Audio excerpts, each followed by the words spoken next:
Lottie Moore is Research Fellow at the Policy Exchange. They've published the report, and she joins me now. How widespread is this, do you and your colleagues conclude from this report? Good morning. Morning. Thank you for having me.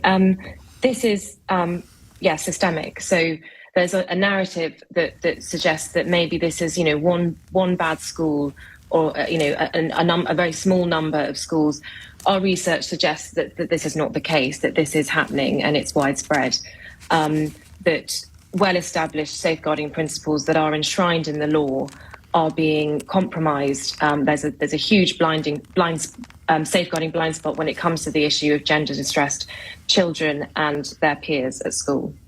Do you and your colleagues in Policy Exchange, do you put forward what guidance you think is required as a result of this, Lottie?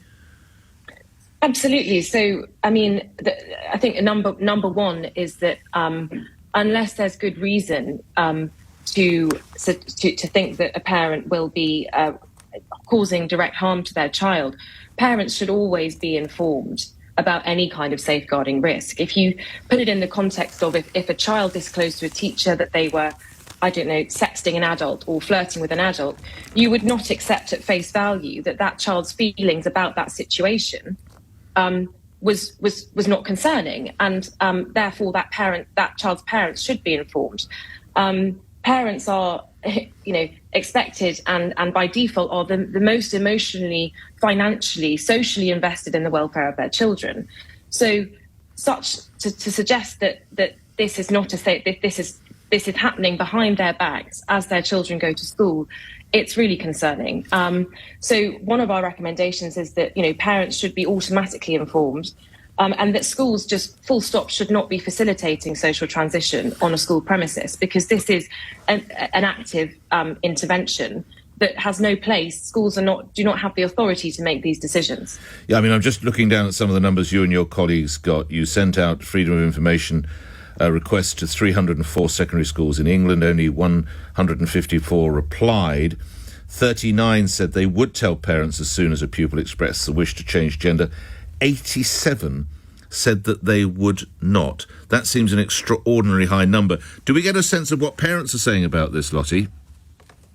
Yeah, so parents have been very vocal on this issue, particularly groups like the Bayswater Parent Support Group, who have really, really harrowing experiences of where they have been deemed a safeguarding risk to their own child because they question whether social transition is the right is the right response to their child when they express these issues. And what we're forgetting here is that a parent's report of a child's health is a standard NHS assessment.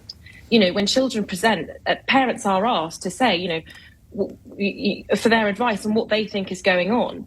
So, the fact that these parents are being kind of sidelined and, there are harrowing cases that parents that I've spoken to whose children have been, taken away from them because they don't think that this is the right response, that this is the right solution to their child, who may be autistic, maybe actually just gay, Sorry, taken away by whom, Lottie?